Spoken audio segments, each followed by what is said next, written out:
uwitwa Pasiteri Claude ndetse n'uwitwa Pasita Mutesi, ngira ngo abo bantu ko ari babiri ni abantu bagiye bagaragara ku mbuga nkoranyambaga, aho n'ubuyobozi urwego rw'ubugenzacyaha RIB rwagiye rubiyama ruvuga ati ibiganiro by'aba bantu uko ari babiri, Pasiteri Mutesi ndetse n'uwita Pasita Claude, sinzi niba koko ari abapasiteri buzuye umwuka. Aba bombi bagiye bazana ibya sinzi ugize gute ibyande nande, ariko kandi narabibabwiye ndabibabwira nongera ndababwira mu kiganiro twagiranye ejo bundi. Nababwiye ku kibazo cy'uyu mupasiteri Claude ndetse na Pasita Mutesi, ndababwira ngo nta rwego ruba muri social media, ahubwo usanga kenshi na kenshi aba ari icyo bita puranka ndetse no kuryoshya showbiz nyarwanda. Ikanze kubivuga gutyo, aho uyu witwa Pasita Claude akunda kwitwa cyangwa se benshi bakunda kwita papa w'imihanda, ariko kandi reka mbabwire ngo ni ibintu biba bitoroshye na gato. Ni ibintu biba bitoroshye na gato, kubera yuko uwitwa uyu Strato yageze kugaragara mu itangazamakuru, uyu mugabo w'igicumbi, avuga ko bamuriye amafaranga, bamuhaye sheki iriho miliyoni 500,000, iriho tena 540 n'ibindi by'amayero cyangwa se mu madolari, avuga ko bayamuriye uwitwa Pasita Mutesi ko yajyanye, ariko kandi akaba ayo mafaranga yaragiye kuri banki, amafaranga ntiyayahabwa. Icyo ni ikibazo gikomeye cyane, abantu benshi mwarabibonye, abantu benshi mwabikozemo inkuru, aba content creator benshi mwakoze iyo nkuru, ibazanira views nyinshi cyane, ariko kandi reka mbabwire ngo akavuzwe karatashye, kubera yuko uyu nguyu Pasita Claude na Pasita Mutesi ni ahantu bagiye buri umwe were guca undi ari kwacisha umuriro. Ariko kandi ibaze cyangwa se namwe mwabonye ko hari ikiganiro cyakozwe ku Ikaze TV Rwanda gikozwe na Pasita Claude, ahamagaramo Pasita Mutesi, maze aramubwira ngo Pasita Mutesi ati mute, do you love me?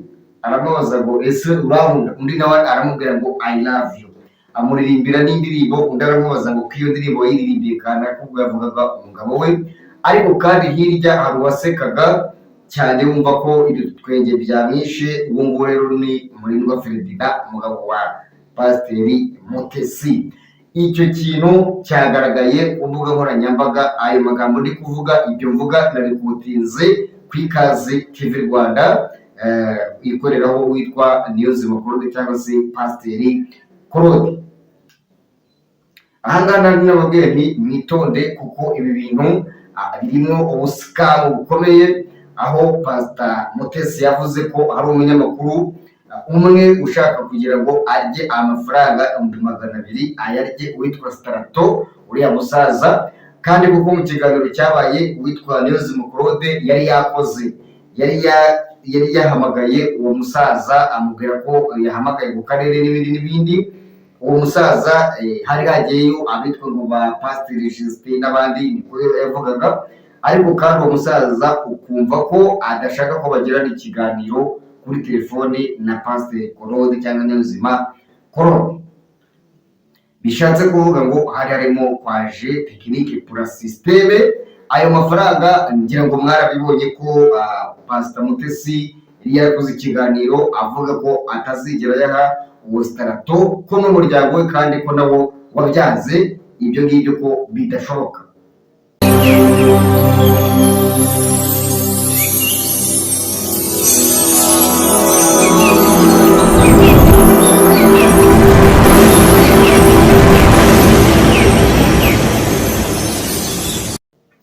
Bahaye rero ikaze ahangaha ni kuri Salomo TV, ni kwa kundi tugiye gutya tukagenda tuganira Salomo na kinini mari bisanzwe. Kora subscribe, like, share ndetse na comment niba utarayikoze, kandi niba warayikoze uri umuntu w'ingenzi cyane. Ariko niba utarayikora kandaho kugira ngo nituzajya dushiraho ibiganiro bitandukanye ujye ubibona mu bantu ba mbere kugira ngo birusheho kumera neza cyane, birusheho kuba byaba byiza cyane.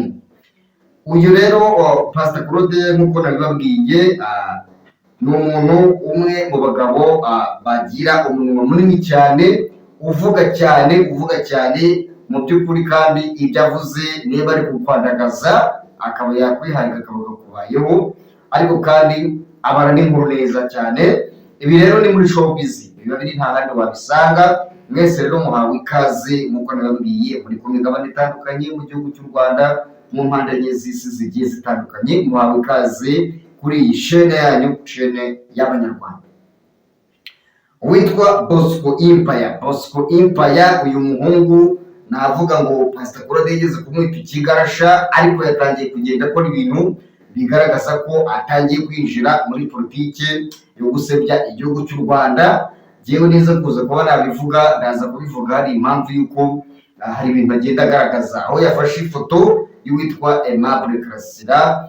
Uyu nguyu Karasira Aimable uherutse kwitaba Imana, ntavuga ko arimo gushinyagura, agaragaza mu ifoto sinzi ibyo ashatse kugaragaza, ariko biriya bintu ntabwo ari ibintu by'u Rwanda, ntabwo ari ibintu byiza kubona umuntu witabye Imana wowe ugatangira ugashaka kumucuruza. Kubera iki mucuruza imirambo y'abantu, mugacuruza imibiri y'abantu, mugacuruza muri makeya mugashinyagurira abantu bamaze kuba bakwigendera? Icyo ni ikibazo gikomeye cyane, ariko sinzi icyo yari agamije. Wenda nawe afite ibyo yerekanaga mu by'ukuri, ariko ugerageje kureba ubona ko showbiz nyarwanda abantu bakunda byacitse, abantu bakunda ibintu biracitse, birayobye, karabaye. Ibyo nibyo abantu bari gukunda muri iyi minsi. Nuza uvuga iby'Imana, ubwiriza, kubireba biraba bigoranye,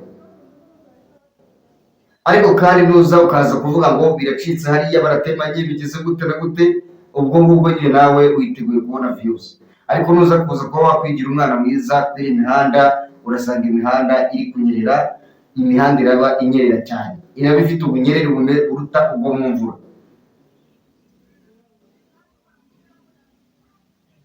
Uyu rero Pastor Mutesi yageze kugaragara kuri TikTok ari kurira cyane, avuga ngo nyine abavuga ibyo bashaka, ariko umustar niko bimera, aravugwa.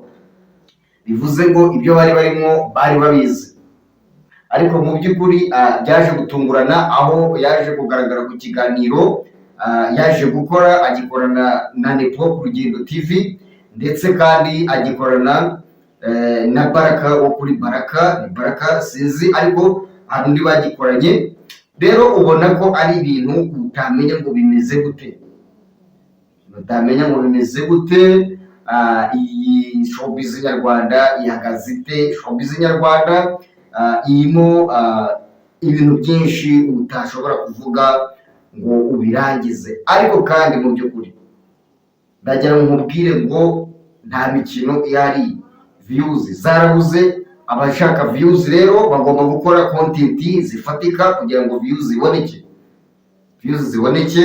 Narababwiye ngo sinzi umwe wigeze uvuga ngo ushaka kugira inshuti, ushaka kubika ibanga ngo waribitsa YouTube. Abantu bakoresha imbuga nkoranyambaga sinzi impamvu benshi batagira ibanga, sinzi impamvu benshi bashimishwa no gushyira ukuri haze kose, ariko kandi n'ibinyoma bigeretse. Narabibabwiye ndababwira nti ibi muri kubona, izi mpindura ziri mu kuba bimeze gutya, ariko kandi bizarangira bamwe mubona biyuze ari inshuti zikomeye cyane. Nimba batangiye guhamagarana, ejo muraje ubone Pastor Claude ari kujya kwa Pastor Mutesi nawe aza kwa Pastor Claude, bakirana n'urugwiro, bakirana neza cyane, ndetse kandi bashyiraho na video ikomeye cyane, bitewe n'uko content nyine yafashe iba yageze gute, iba yamaze kuba yafata.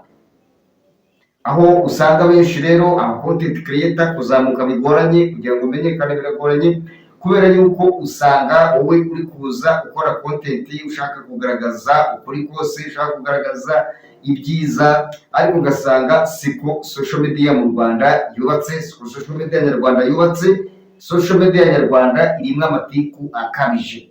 Social media nyarwanda, showbiz nyarwanda, sinzi nimba ari icyo bisaba, ariko gusa mbona hari n'abandi bakora ibihangano, bagakora indirimbo bikarega, ariko iyo ugereranyije n'amatiku, amatiku niyo ashyigikirwa cyane, niyo ubona bareba cyane, ugasanga bayarekinze, bayahaye komenti nyinshi, gusa nyine usangamo komenti ziri zo kubatuka, ariko we wamaze kuba yabona amafaranga ye aba yamaze kuba yayanura kare cyane, diri iba yarangiye, ntacyo waza unamubaza.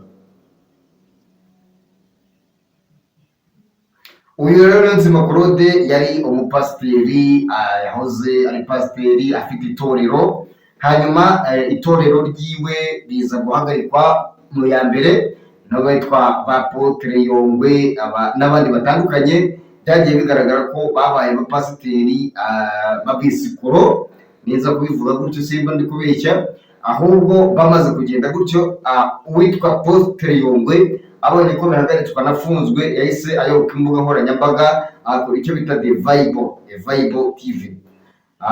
Murabizi ko iyo The Bible TV cyangwa se yayikoze nyuma, ahubwo yari afite Yongwe TV aza kuyigurisha mu bifaranga byinshi, ari mu kajya Bugande, ubu niwe yashinze itorero. Hanyuma uwitwa Pastor Claude yahise aba papa w'imihanda, ayoboka umuhanda, ayoboka iyi mihanda yo kuri social media, afite inyota yo kumenyekana, rimwe na rimwe bikagenda byanga, nk'uko n'abandi bose tugenda tugerageza, bagenda bagerageza ntibite byemera, ariko kandi intego ni uko bigomba kuzemera.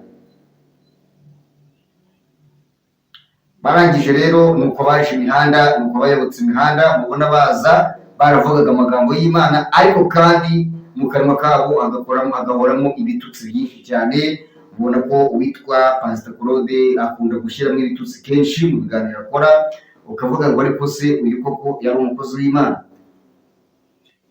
Ariko mu by'ukuri kubera ko nyine bakuramo amafaranga muri izi mbuga nkoranyambaga, ni ugucuruza, niba atagufatiye inkota akaba nta kindi, ubwo ntacyo waba uri kumubaza, kubera ko mu buzima baba bahiga. Ngira ngo ibyo ngibyo rwose ni ibintu bimenyerewe, nanjye nageze ndatakwa bikomeye, ndatakwa cyane, ariko kandi Imana irandengera. Si nubwo nari ntaramenya ko bimwe na bimwe kugira ngo bizamuke ubanza ukatakwa, ariko kandi ugenda usobanukirwa ko kuvugwa ni ibintu bisanzwe muri showbiz. Witeretse ku mihanda, ubwo rero witeretse ku mihanda ugomba kuvugwa ndetse cyane. Hanyuma rero uwitwa Sperato, uyu musaza ngira ngo biri muri procedure ko agomba kubona ariya mafaranga, ariko kandi haragomba kubonekamo yo guhereza abamugiriye mu kibazo, niko nabyita, ariko ukabona ko kari agatego. Ese Pastor Mutesi yaba yarabikoze mu buryo bwo kugira ngo azabugire icyo abonaho n'abo banyamakuru bandi? Ese bimeze bite? Ni ukubera iki byageze kuriya? Ese uyu musaza azagurirwa uwo murima, cyangwa se amafaranga bazayamuha ayashite mwita, ayarye ayamare, abana basigare bangaye ku gasozi? Bizagenda bite? Ariko kandi njye nasaba ko abo bana bazagurirwa isambu kugira ngo bagire ikintu baba bafite, kubera ko wumva ko uriya musaza amafaranga ayakubita umuhini akarangira.